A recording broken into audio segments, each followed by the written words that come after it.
Hey, good morning, good day, good good time to be tuning in wherever you are, whenever it is. The time is now. Now is the time. So, thanks for tuning in, being here, Texas, Western Australia, Germany. It's like the whole world is doing natural farming, which is kind of a fun thing to think about. That if the whole world is doing natural farming, then we probably have a chance to regenerate the earth, to bring prosperity to ourselves, to each other, to our communities, to everyone around. We even got Florida in the house. Hope you guys survived the hurricane and such and so forth. Taos, yo, what's up? We got some desert folks dwelling, talking about the capitalist agriculturalists being wrong. Okay, in the house too. Let's see here. Yeah, that's what I wanted to do. Yeah, man. Goof man in the house.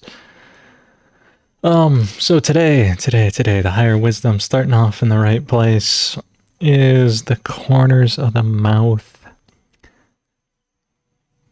and providing nourishment. So it says, give proper nourishment to yourself and others.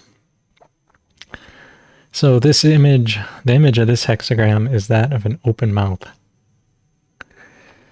It comes to remind us that nourishment of our bodies and spirits is important and merits conscientious attention. The Ching teaches us if we wish to gauge someone's character, we should notice what he nourishes in himself and in others. Those who cultivate inferior behaviors in relationships are inferior people. Those who cultivate superior qualities in themselves and others are superior people. Yeah, of course. This is a test that we should apply to ourselves as well as to others. What you put in your body is obviously important because it determines your fundamental physical well-being. It is wise to be moderate and thoughtful about the food you eat. What you put in your mind is even more significant, and regulating it is a more subtle art. This hexagram gives us a three-part advice on that subject. The first counsel is that we should not feed our minds on desire. When we forgo our equanimity and begin to desire something or someone, a host of other inferior influences come into play.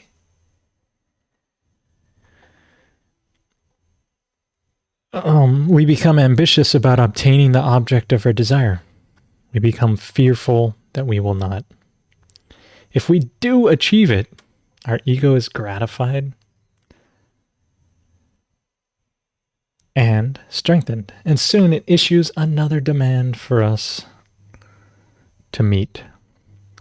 A self-reinforcing cycle of negativity is thus created. Therefore, it is wise to hold yourself free from desire. The second counsel is we begin and continue in a regular practice of meditation. Sitting quiet with the eyes closed for even as little as 10 to 15 minutes a day begins to clear the waste out of the hearts and minds, making room for the nourishment of peace and wisdom to enter in. To sit in meditation is to tune your ear to the voice of the sage, and it is the most powerful way of gaining his assistance. The final counsel is that we observe tranquility in speech, thoughts, and actions. By cultivating a calm equanimity in all you say, think, and do, You nourish the superior self and those around you. One who follows these 3 counsels now will meet with good fortune. So, yeah. So, you know, ancient Hawaiians used to always have the statue with the open mouth because they were all about food and such and so forth. Wasn't just a threatening posture. It was just about food. It's a food economy, you know, abundance via food, abundance via sharing, family-oriented societies that make things better that way, and basing your economy around agriculture and food, and then giving out land based on, you know, fertility and what they call your responsibility, kuleanas around those, you know. I think that's the basis of a healthy society. Of course, they were on an island. It required island thinking. And then there were other influences that came in, conquered them, and then became more warlike folks. And what can you do if you're always a good person growing good food? Someone wants to conquer you. That's their prerogative. You just have to endure them until they go away and realize that growing food, regenerating, being peaceful is the superior way because, you know, I mean, there is give take in nature. There's predators, there's prey, it's all that, but it's good. So, man, we got the whole family here. We got Stonemason in Illinois. Joe up in New York. What's up, brethren? Jay-Z up in New York, but he's not on the show, but he should be. Let him know. Gonna make it rain. Because we're regenerating the soil, and the soil is putting more water into to generate the liquid cycle. So, SEAL Team 6. Oh, SEAL Team 6 in the house. I thought they were busy out getting oil and things, but they're in the house. What's up, SEAL Team 6? If I had an aqua park with seals, I would name them SEAL Team 6, and then I would feed them fish. Okay, Lemon Balm FBJ smells amazing. What's up? Yeah, no, there are good things happening. Folks around the world are doing good things. So, I wanted to start off today a little bit here. I got a few emails. One of these I didn't watch yet, but let's demonetize my thread right away and watch this one. So we'll switch over. Thomas sent me this. Oh, it's 22 minutes long. Man, I should have watched it before, but we're going to speed it up. Oh, it's you changed your name back to the other thing. But Eyewitness in the house. Nice beard, brethren. So look at this nice fermented plant juice. Which one is this? This must be a banana. It looks like a banana to me, but you got all these things. This looks like a how-to video. It's going to be a good one. We're going to speed it up a little bit. He's going through his materials here. What else he got? We got this big thing of sugar up here. Let's see. He's going to put that funnel in there and a filter. Nice work. Smart dude. Oh yeah, some shakos. Important. Gotta have good vibes while you're doing this. Oh, his rubber band just shot away. He's smelling it. Smells good, right? Slightly alcoholic smell. Any mold? I don't know. Looks like he already put a lot of sugar in there, though. You probably could have eased back up on your initial sugar content. Or is that sugar cane?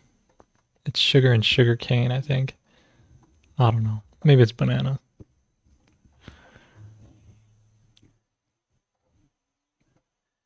Yeah, his 2/3, I think he's showing us. Man, he's good. You know what? Thomas came here. He learned. He's really good at what he does. And he's super studious. Banana. Yeah, banana. I don't know. I can't hear him. Maybe is it just muted for me? Maybe it's muted for you too. Maybe it's just muted in general. But it's like ASM. Oh, look how much juice he got. Oh, wow, that's one thing that's nice about banana. Look how juicy that is. He got a ton in there. Oh, he's trying to point out some mold. Yeah. But look at that juice. Mm-hmm. Okay, we're going to skip a little bit of this because you're pouring. Okay. Mm-hmm. So he got his juice there. Let's see. What's he left the camera rolling while he went over there. Pulling that back out.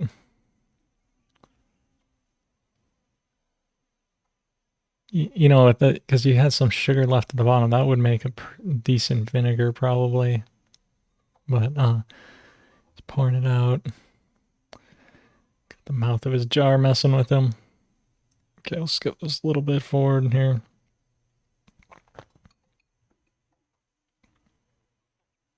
It's looking good though. Look how careful he is. Lots of attention to detail, making it good. Is the mold bad? No.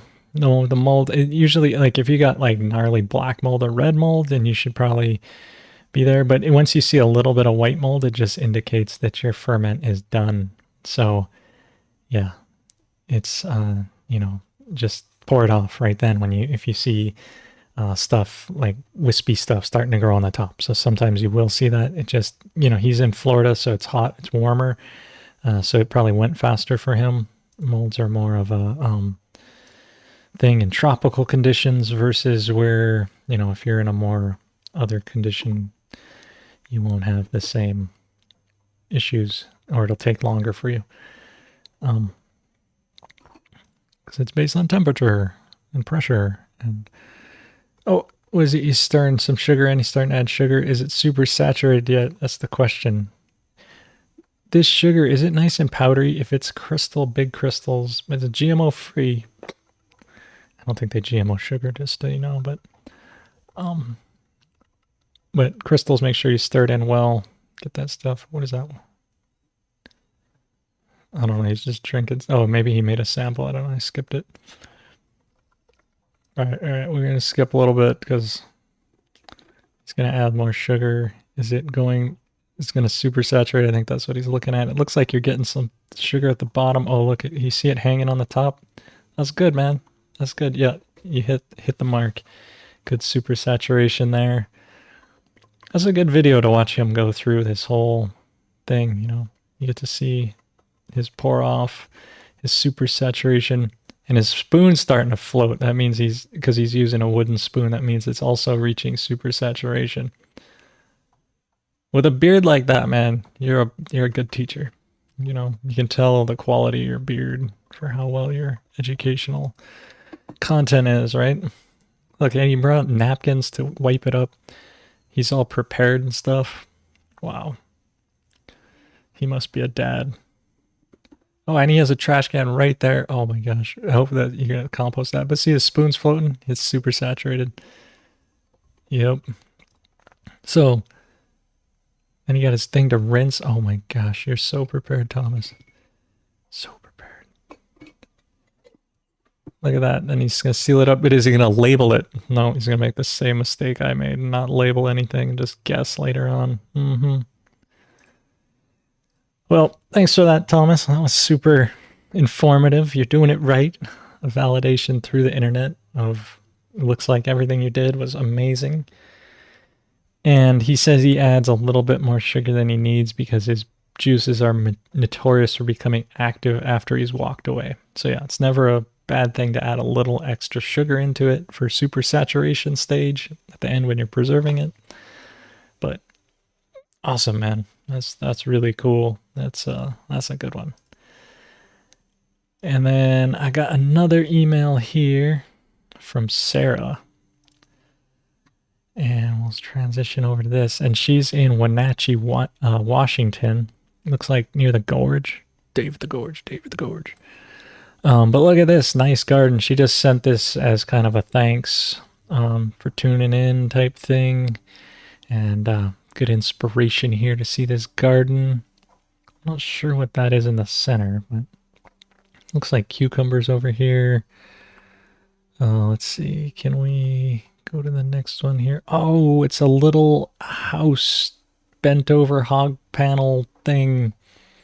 Cucumbers, gotta be cucumbers, right? Look at these long, that gotta be a weird long cucumber from, the kind that don't fit in the pickle jar. Um, Either that or it's a loofah. Oh, so yeah, look at these nice garden boxes down here, and then the vining crops can grow up here. Oh man, look at this. This is gorgeous. Look at those sunsets. Nice fall autumn day. Look at this garden. This is so nice. I like this. Kind of like back to Eden. Got a whole bunch of wood chips down to make it nice, and then got these nice raised garden beds here. Little mini home there. I don't know. Maybe it's an office. And yeah, just look at this. Nice garden thriving. Beautiful. Um, yeah. So thanks for the share back. It's always nice to see folks putting Korean natural farming into action in every way. That even if you are not out farming huge areas, but you got some nice raised garden beds, what a better place than to put natural microbes, have better yields, better production, more robust immune systems, and just love and life and building just beauty into your place, What a cool thing. So yeah.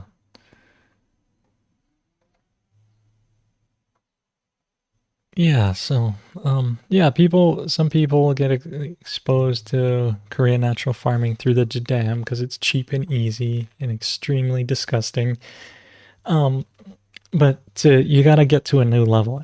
I kind of find like Korean natural farming is like it's like refinement of your spirit. My dad was watching something the other day. He was telling me about it's like how to get free from the matrix in Babylon, and it was just saying like you got to be a pure good person first.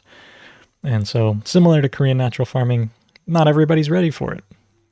Master Cho, it's like, he would tell us it's like, not everyone's ready for this. You got to have a good pure spirit, and by doing it it'll purify your spirit, but then also to stick with it and to do it, it's a it's a it's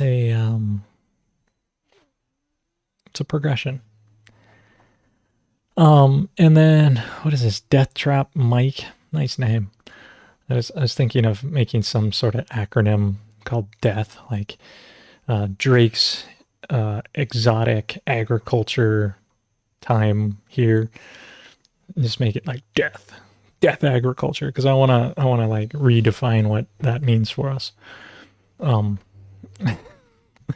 Put a positive light onto death.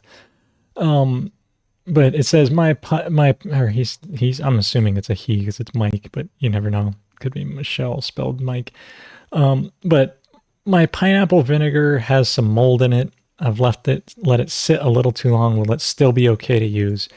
If you're making vinegar, molds on top, scobies on top, vinegar is usually actually can be a somewhat disgusting process because you're leaving it for multiple months and all kinds of stuff can happen.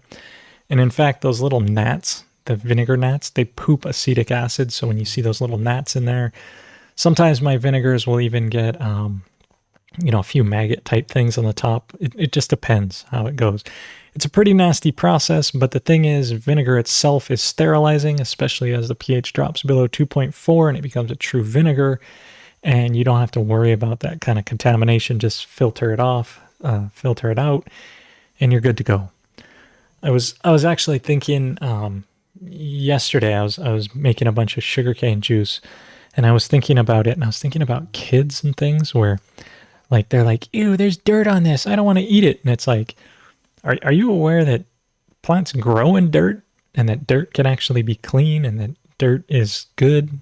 There's like, oh, it's dirty. It's like, because I was making sugarcane juice and I dropped one of the things on the ground and I was like, and then I just rinsed it off and just kept juicing it.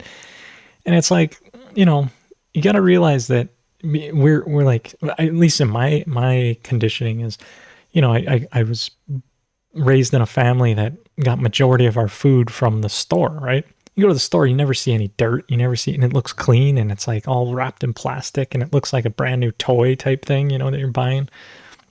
And so you don't realize, like, it was grown in dirt. It probably had bugs all over it, and it just was rinsed off, and as long out of sight, out of mind, right? But understanding that this stuff isn't that gross, and that these processes of like, fermentation, there can be molds, different things on them. It's just, just wash it off before you give it to someone who's, sensitive to that kind of stuff, and just don't talk too much about it. But it's good. Yeah, your vinegar should be fine. It's a nasty process, and it's just fun though. And I mean, and it's not to say that you can't do it in a clean way. I mean, like, but it depends. If you're making it just for ag use, it's like the plants aren't going to care that it had bugs over it. In fact, they're probably going to benefit from that. But if you're making it for human consumption, maybe vinegar, you're probably going to be fine.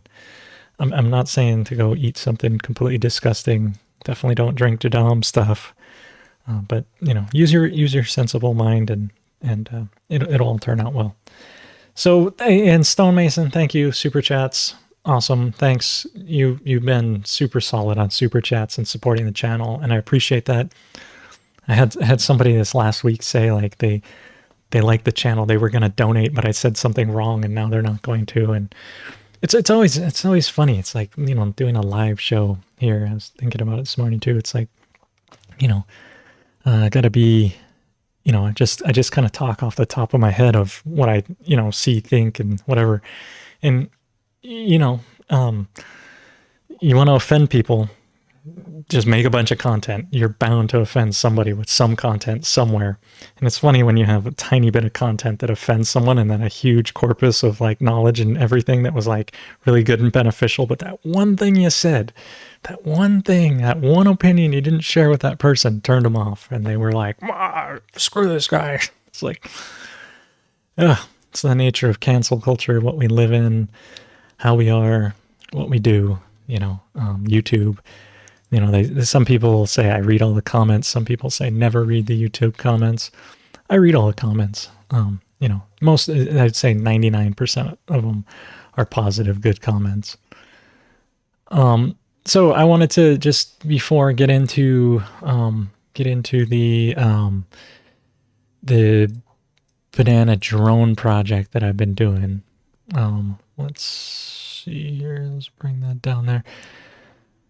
Actually, let's go this way and do it this way. Let's just do it this way. Okay, so this is this week's drone footage. So I'll bring you right here to where the drone's going to take off.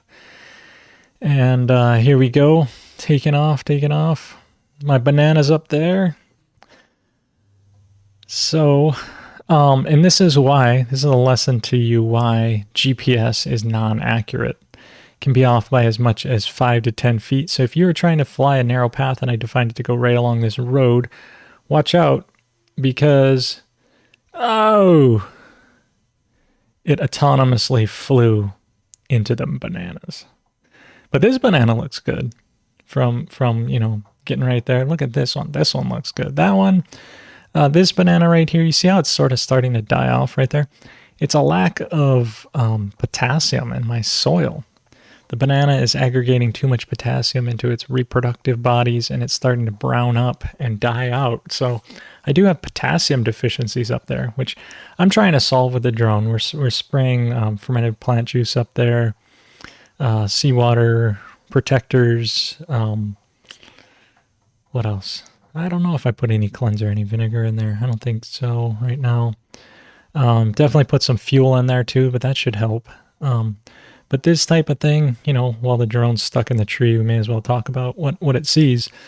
I did eventually get it down with a pitchfork, actually. Let me get this thing out of the tree. But that's what happens when you do autonomous flight with a drone that does not have radar and is not a DJI Ag drone, but that was instead the Mavic Pro that flew astutely straight into this tree. So I think what I'm going to have to do is raise the autonomous flight up because it's pretty good at estimating altitude. And I will put it up higher so that, it's funny, as the bananas grow, it actually becomes harder to fly its original autonomous path.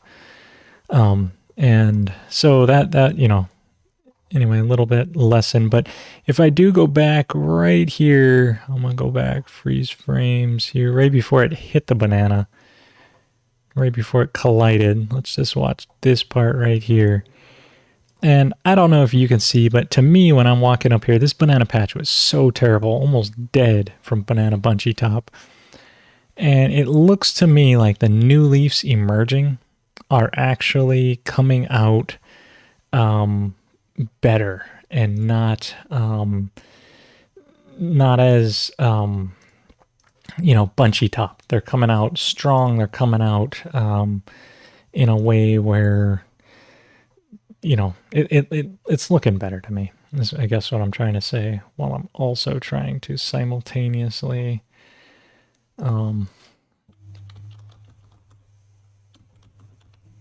get my cursor size to be bigger. Pointer size, that's it.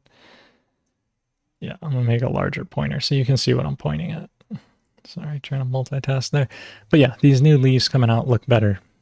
So that, absolute fail of the drone. I had, I only had 13% battery on my controller, so I had to try to do a quick flight, and I ended up crashing the thing, and luckily it didn't damage it. And then we have from the 2 weeks prior, because it looks like I missed a week going out there just because I was busy doing stuff. But 2 weeks prior, which I don't think you guys have seen this one yet, this was, what it was looking like the other week.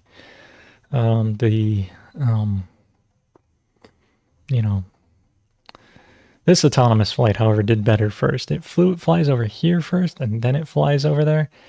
See, the other one, it was just like, it thought it was in the right spot. But when it flies over here first, and then it goes, it's better. But, this thing, like the leaves are not looking that great in this, because this was 2 weeks ago, and I'm able to see the change by now. But you see the, like the new leaves coming out of the center, they all look this other color. There's not a change in them. And, some like this plant here doesn't have that bad Bunchy-top. This one has, in fact, this plant got chopped down because I harvested those bananas. But you see like the Morse code type thing, the Bunchy-top symptoms happening here. And the new leaves coming out don't have that. So, and then even this one almost collided.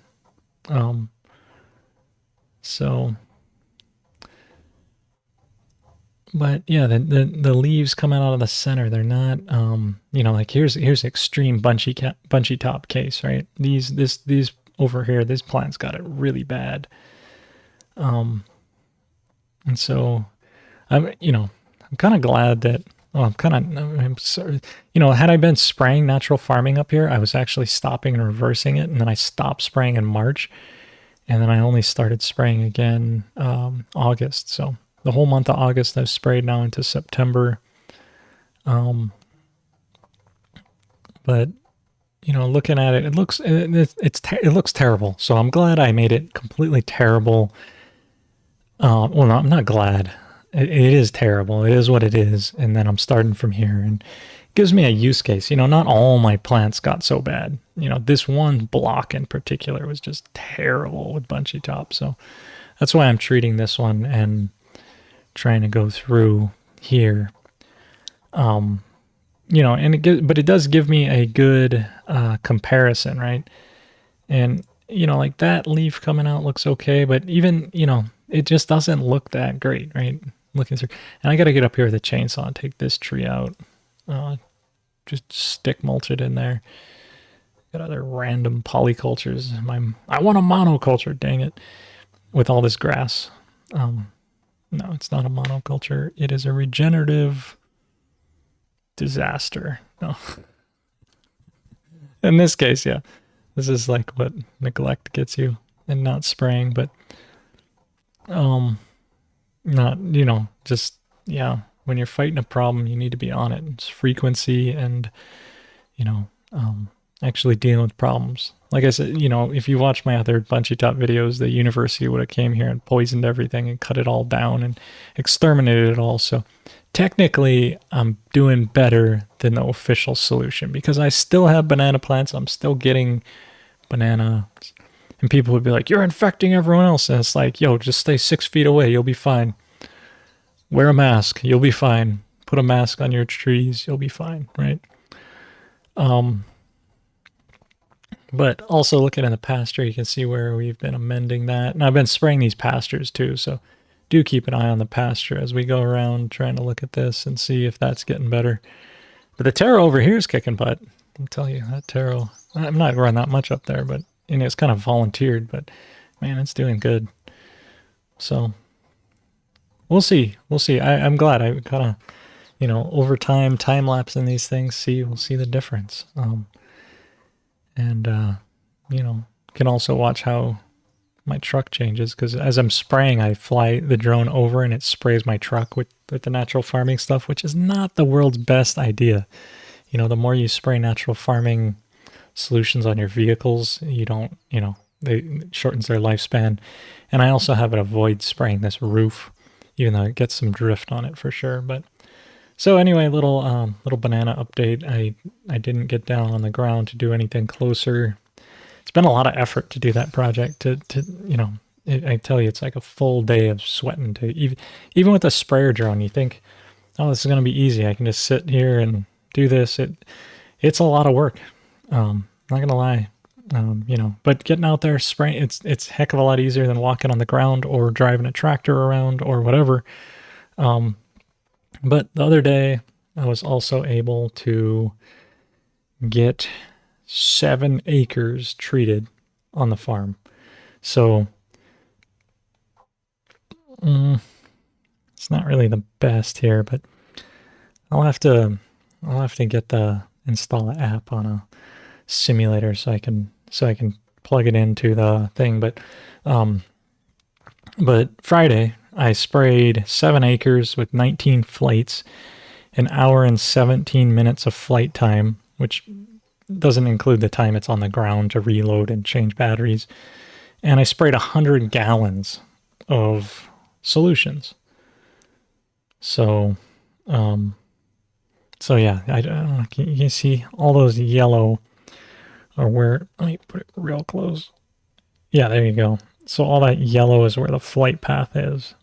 So it flies back and forth over these fields and sprays it and gets it all out there. And now it's blurry. Yeah, there we go. So I've been staying on it with that project. Slow, steady, continual effort. It looks like I missed a week of putting this up. I'm not sure. I've been trying to fly every week and get drone footage and keep it so that it's like a timeline progression so you can see it. So I can see it. I don't, if you want to see it too, that's cool, but it's for me. And I'm just happy to share it. What's up, Willie? How is it, man? Kia ora, man. Yeah. I'd do a haka for you. Vanilla ice haka. Yeah, so anyway, life on the farm, doing stuff. I am trying to buy one of these, so if you want to help support the channel, me, would be helpful, because I'm trying to get one of these. It's $700. This enables me to get RTK, real-time kinematics, as a reference station, and it'll help my drone get more precise. And then the big one won't run into trees. It doesn't run into trees anyway. It's a little bit smarter, but I need, it would be helpful if we got one of these. So I'm trying to raise some funds to get one of these, and get a base station so I can do, this thing will plug into the GPS. It'll put up its little antenna and stay stationary, and then load it, and then it'll send out N-trip, which is, stuff to the drone, and then it can tune in and then get more accurate. So if you want to help out, that's appreciated. Why did I do that? I wanted to go to this one. What else is on there? Gmail wants to verify it's me.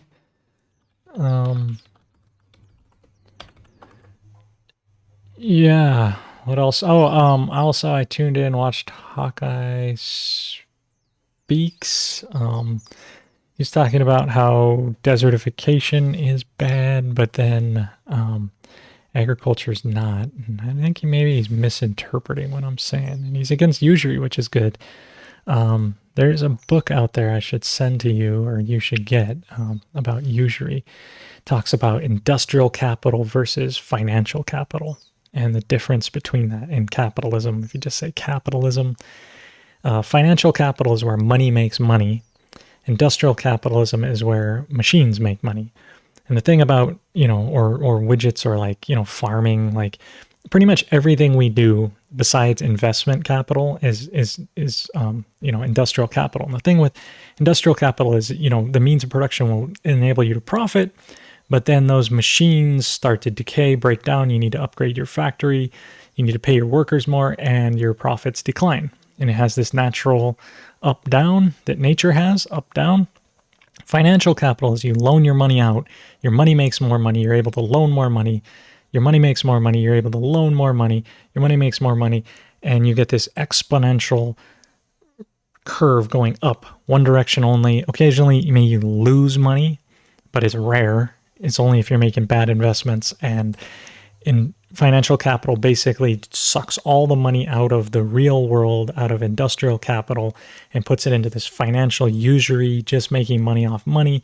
And it's this violent up curve. And that is the problem with capitalism, is the non-distinction between financial and industrial capitalism. So look up those ideas if you are interested in it, and you will find that a whole National Socialism Workers' Party built a whole system to try and get rid of that, and then it got co-opted into a different thing and blacklisted and suppressed and associated with something that you can't talk about on YouTube, which is why I'm avoiding the topic.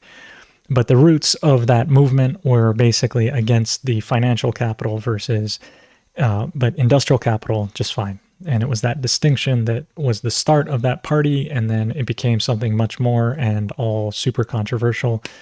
So if you understand, I can't talk about these topics on YouTube, but getting into the roots of it and looking at the pure bits of it without the other cruft is a way to do it. So, and communism works in families, but it's like, imagine you work all day and then the state tells you, thanks, give us your money, and then we're going to give some of it back to you so you can buy some of the things you need. And what's the point of working hard when you're in that system? So, but it basically, if you do study Marx, and I have read the Communist Manifesto, which is funny that you can talk about that on YouTube, but not the other thing. And it's about just basically that the workers are being exploited by these financial capitalists. And as soon as the workers realize that, they can just say, hey, look, we're not paying, I'm not working on Maggie's farm no more. Like, why work for other folks? There's benefits to certain things, but, and so instead just share with each other like a nice big family. But when that comes to scale, it becomes much harder to manage, and central planning of anything or managing becomes very hard. So what I actually recommend is more like the Hawaiian system of ahupua'as, which are independent land systems where the land management is the key, and interoperable trade between small independent autonomous units that then come together through mutual trade. So just to clarify, any of my you know, thoughts on economic systems, and then also, you know, this idea of infinite growth, and then we can just go back and there's the land we can regenerate and create abundance, but mineral resources we're consuming at an exponential rate, and there's only a finite amount of them, and we cannot continue exponential mineral exploitation because minerals are replenished at a much slower rate. And so things like metal, plastic, oil, you know, you name it, if it's a mineral resource, we cannot continue this exponential growth on that, because exponential growth means that it doubles every doubling period. And for us, that's about 17 to 20 years, between 10 to 20 years, basically, of doubling. And so if you're growing at something and then you double it in your next period, that means in this period, you're going to consume more than you ever did before, because you're doubling that, right? This is half, this is the other half. So in this doubling period, you've consumed more here than you did before. And then once you take that and you say we consumed more in the last 20 years than we ever did before in human history on oil or metal or, you know, cobalt, you know, you name it, right? We're consuming more in this 10 to 20 years than we ever did before. And then you take that and then you say, okay, then we're going to double it again, and we're going to consume more here than we did here, plus here. We're going to consume more in this small segment than we ever did before. And that's exponential doubling theory. And it's just mathematical things of the minerals do not replenish at a rate that consumption is outpacing. However, agriculture, we could really, by incorporating more natural farming into the systems, actually do much more, you know, we could grow way more food, right? You start doing natural farming, and because you're just using the natural processes and using itself to feed itself, that the doubling period actually makes the life more abundant and things more abundant than these things. And sure, regenerative agriculture, we could do the right way. You know, it's going to require a lot more people to get into agriculture, a lot more manual labor, a lot more returning to horses and things. I was just thinking about it the other day as I was driving back from the hardware store to pick up, you know, I was bringing, you know, 2 tons of metal with me to go pick up 3 pieces of PVC, you know, 20 miles away. And, and you know, the crazy thing of how that's, you know, it's just wild. Like, you know, it's easier to move 10 pounds by moving, you know, 3 tons of in a car than it is to pick up 10 pounds and move it. You know, like, that's how lazy we are and how much we don't value the energy and how much we don't think about it, right? I load a few small things in my truck to drive them, you know, 50 feet, where I could have just lifted up and carried it for way less energy. But I don't think about the energy because it's so cheap. But I was thinking about it, of the idea that, you know, there's all this grass growing on the side of the highway, and the county used to just spray Roundup and just poison it. In the state and the county used to just spray Roundup and poison it. And then you could see, and that was great, you know, keeping the road clear so you can see where you're going and not have an accident because you're going 60 miles an hour and you're going to slam into someone because you can't see because there's bushes.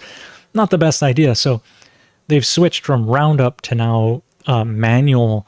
They have these flail mowers that they put on excavators and get the grass down.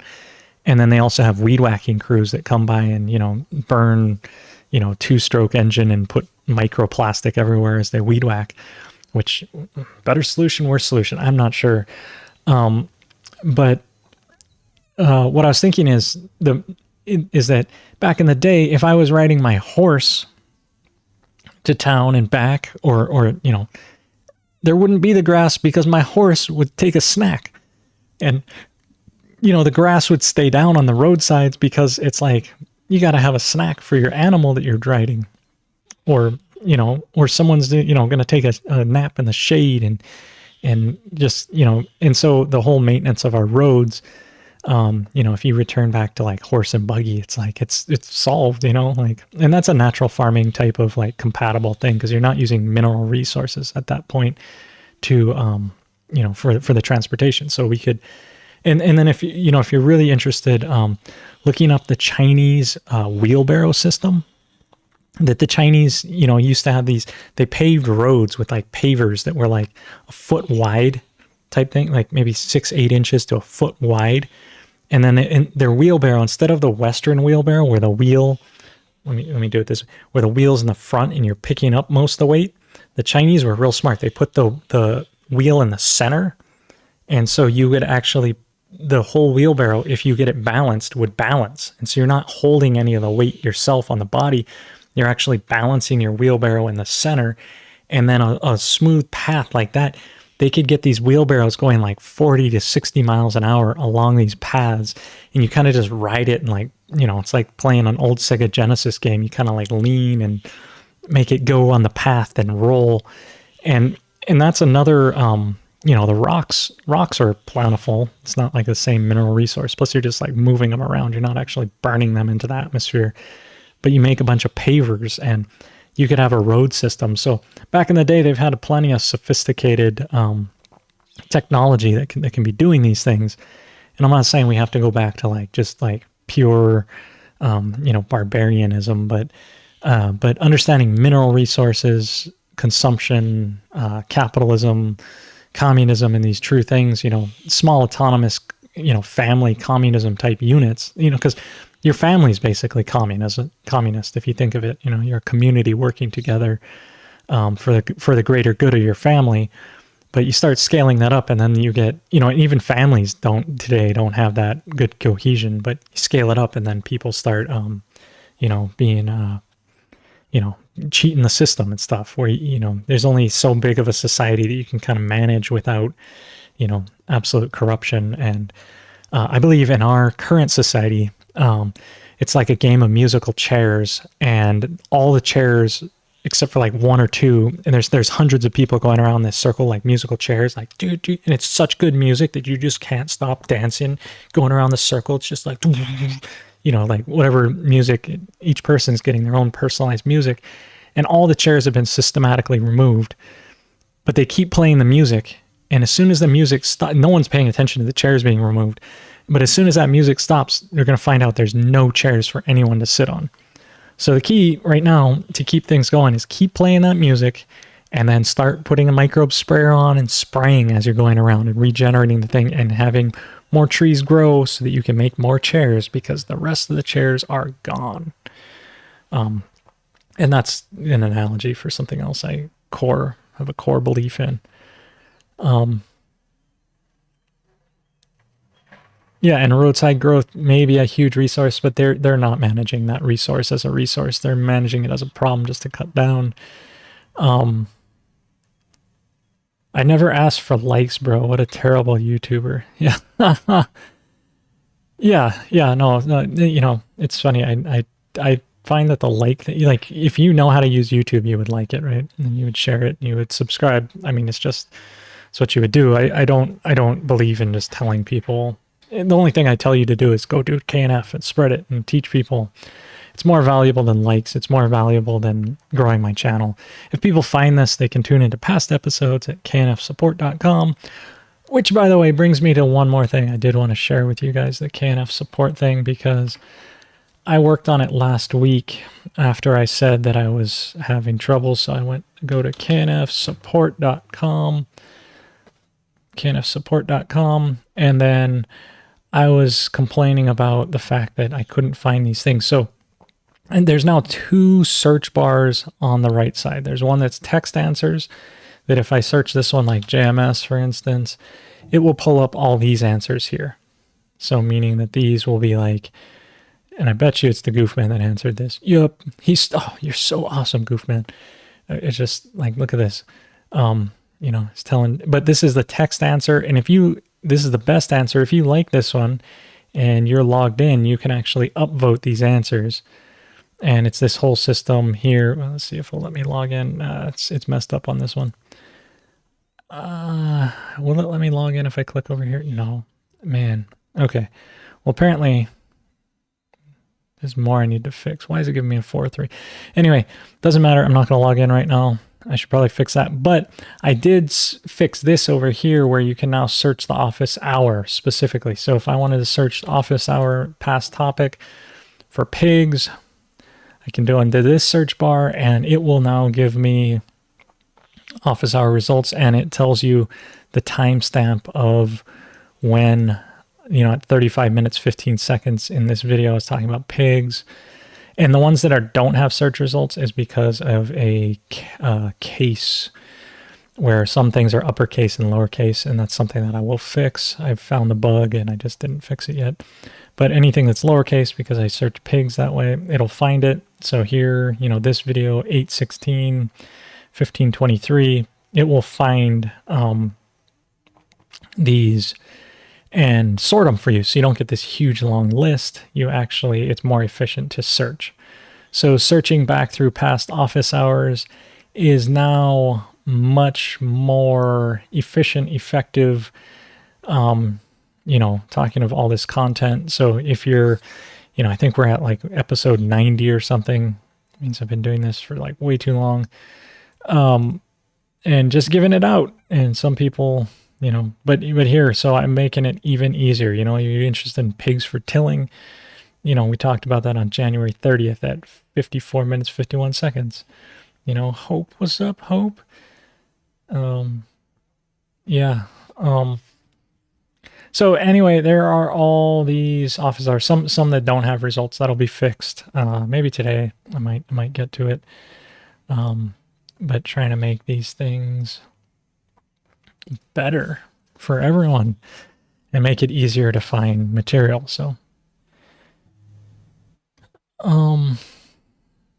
yeah, using my farm, basically, it's funny. I bought a bunch of mowing infrastructure. Like I bought 2 nice Honda bagging mowers and a BCS with a sickle bar on the front.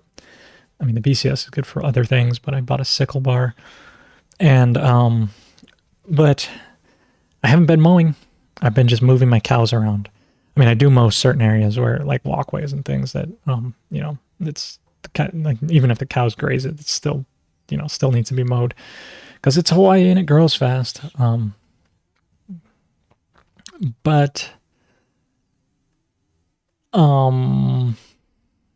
Yeah, so that's, grazing. If we were really, if the county was really too good. I mean, one problem here is that people are on the highway and they're going 60 miles an hour to wherever they're going, right? People aren't taking time to take care of the roadside, and they think it's like, oh, the government's problem or something. And it's like, you forgot that we, the people, are the government, and that entity that we hire is probably less efficient at doing anything. And if we, the people, took time to do these things, we'd be better off.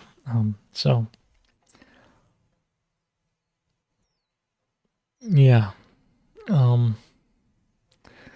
The lawn clippings are great mulch. Yeah, but the county is not using those ground clippings. We can use them. We can do those things. And that's why I have bagging mowers, because I'll bag the grass. Other way to do it too is to mow and then have a grass sweeper to come back and get the things.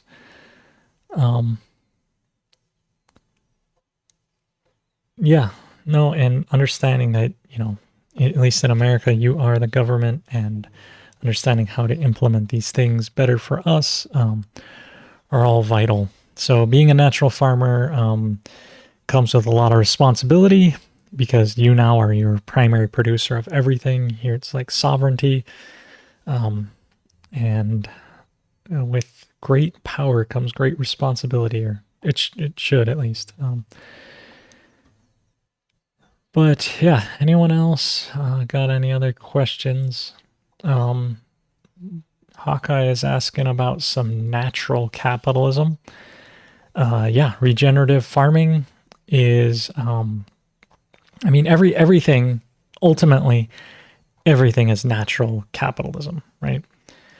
Whether you own it or the state owns it, it's still the private ownership of capital. You could say the state is public, but it's not. It turns into its own private, corrupt entity, and everything is natural. I heard someone the other day say, well, I'm not indigenous. And I was like, what the hell do you mean? Just because you have white skin and there's this meme out there that white people aren't indigenous. We come from the earth too. Everyone's indigenous to the earth, I'll have you know. just because we moved some other place and like, I say we because, it's like, if I stay in Hawaii long enough, my skin will turn brown. Like, it has nothing to do, everyone's indigenous to the earth. And if we all need to, act that way, not act like we're like alien planets coming in. And so, number one, all capitalism's natural capitalism on a long enough time scale, and all people are indigenous, on a short or long term time scale. It's like, you could say, oh, the Hawaiians here were indigenous. Well, there were people living here. Then there were people that came on the canoes from Tahiti, and it's like, well, who's the indigenous one, right? The Tahitians or the Hawaiians, or it's like, at a certain point, we're all indigenous. We all live here. We're all, invasive species. It's like, it's the best suited for that environment at this point because of the degradation. And when the indigenous species was living there, it's because the conditions were there what facilitated it, and it was invasive to something else. Everything's invasive or indigenous or whatever at a certain point, right? It's like, yeah, and your relatives, most our relatives are actually like microorganisms, and vast majority of me, 90% of my DNA is actually microorganism DNA. So if you're looking at the human genome to find your relatives, you're looking at only the minority, the 10% to find your relatives. You should really look at the microscopic 90% of your relatives, and your relatives are in your soil.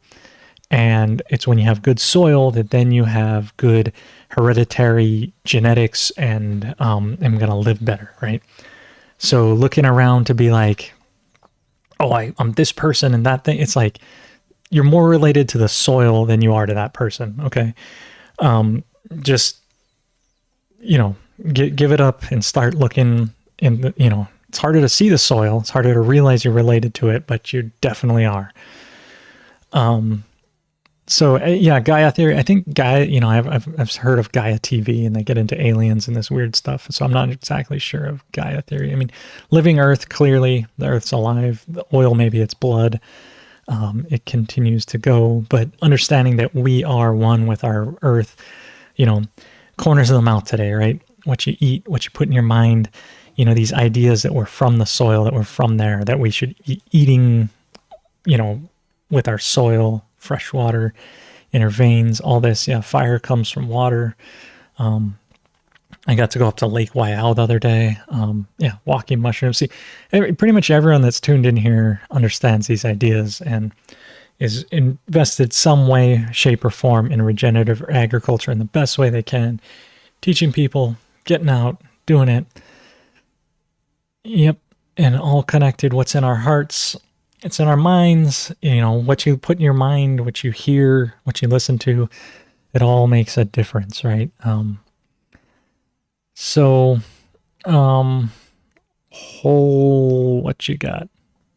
What you got? I've been wondering about Neem could be used as an additional component of OHN. Like you could ferment and tincture Neem, sure. I think it's gonna be like, I wouldn't want to eat that, but just because Neem is a little weird, but sure, why not do some Neem? It's potent. It's good. I'd go with more like a herbal solution with Neem, where like Neem cake, Neem leaves, just even putting those around.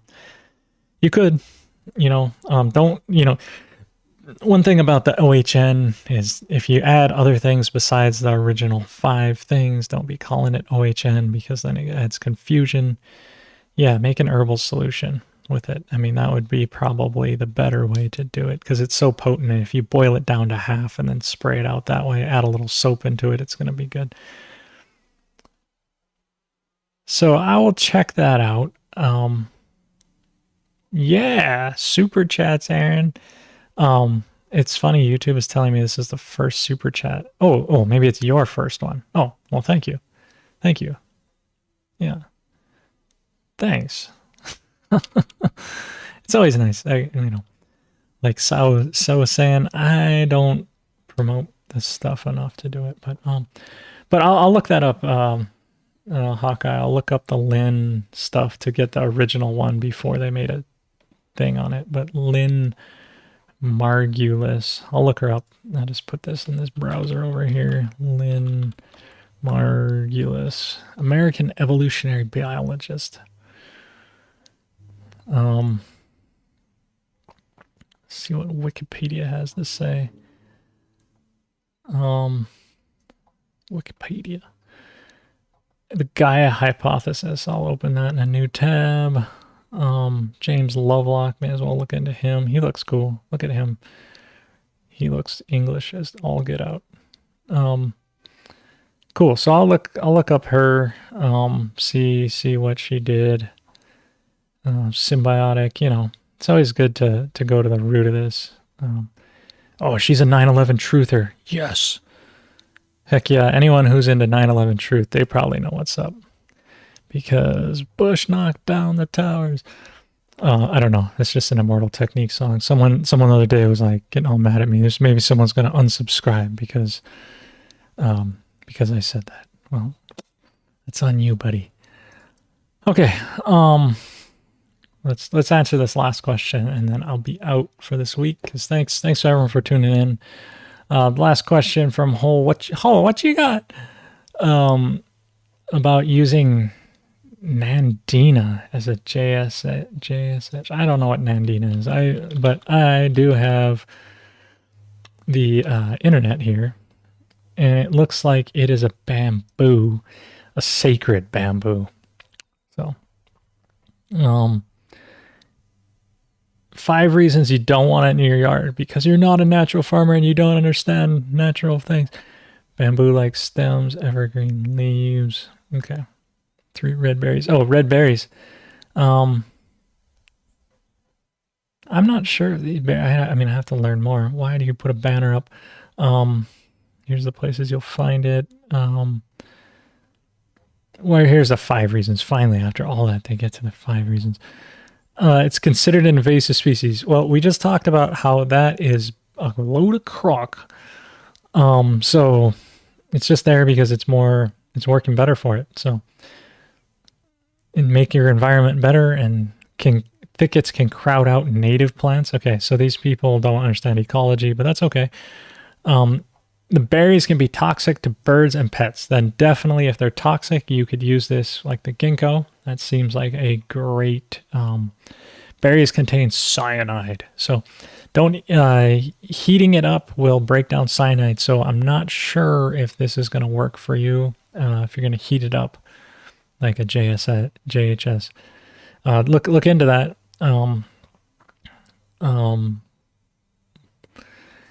Doesn't serve as a host plant, has few local ecosystem benefits because they don't know how to ferment this thing and make more fertility out of it, and they don't know how to make it into an herbal solution. These people. There are better native plant options. It sounds like this person is just biased to like thinking native plants are, like I just said, it's just a bunk thing. I bet you this person would also call me a colonizer, when actually I'm just a human indigenous person on this earth. And, we all are. And when we realize that, then we will all be better. Because otherwise it's just racism to the highest degree. Once you have Nandina, it's hard to get rid of. To me, that sounds like an endearing, beneficial quality that you can just harvest it over and over and over and create more and more fertility from it, and it won't go away and won't die. So I would say that this person, this website is a pessimist. You should become a natural farming optimist. If this person learned Korean natural farming, so who wrote this? Haley. Feel free to reach out to Haley Gimbalvo and let her know that she should learn about Korean natural farming. She lives in San Antonio, Texas, so if you know her, let her know that she should tune in. And it's in almost every yard, which sounds great. They're spreading it. And it's a good thing. Ferment it, get it better, make it better. It's raging in the yard and pest-free, yeah. Ferment it. Yeah. So hopefully I'm not too offensive to anybody, and I'm just being a realist, and I'm just trying to be a peacemaker that walks on both sides, as, you know, but I'm sure I'm bound to piss off somebody somewhere. I'm sure, several people have hit unsubscribe, but probably more people have hit subscribe because they're like, wow, that's actually a different way of thinking of it. I got to understand these different ideas. So thanks. It might work as a ginkgo berry substitute. Yeah. So go for it, ferment it, try it out. I don't know. Let us know. I'm interested to hear. Seems like a good candidate. I would, if I had it growing in my yard and I had problems, I would try to use it. Looks beautiful, by the way. Maybe I should import some Nandina. All the people would be like, whatever. Everyone has their own opinions, man. Okay, cool. Well, I am going to, before I get out of here, I may as well say that, this is brought to you by Pure KNF Foundation. Without them, without this foundation, I wouldn't be, I might be here doing this, but probably not the same frequency I am. You can make a tax-deductible donation there if you want. Honor Master Cho, his legacy, putting natural farming into action. It's really, we exist to restore life through microbial awareness, education, and action. That's our mission. We stick to it. We do it. Brings you this, brings you a lot of things. Here's the office hours. There's Willie. Good looking guy, man. I can't wait for you to be here, visit. We're going to do so much good stuff today. I got a class coming up in November if you're interested, knffarm.com, and see you there. Yeah. Bokashi. Shut-in farm. Hey, cool. You guys, awesome. I hope you checked out the other episode I talked about you guys. It was good fun. You write great emails. A fallible human, yeah. I always think about Jesus and how he was a carpenter and how he was perfect and he could just throw studs and they would just land in the exact spot and he could take the nail gun just with his eyes closed, just bing, bing, bing, just put them into perfect and he was like the most epic framer in all of Galilee. I aspire to that level of excellence. All right, guys. Thanks for tuning in. Thanks for being a great person. Okay. I'm gonna get out of here before I get too real. Fix the drone up, do some other good things. Okay. Which one should I do? I'm gonna open the curtain. Sounds pretty fun. I'm gonna open this curtain. Bye.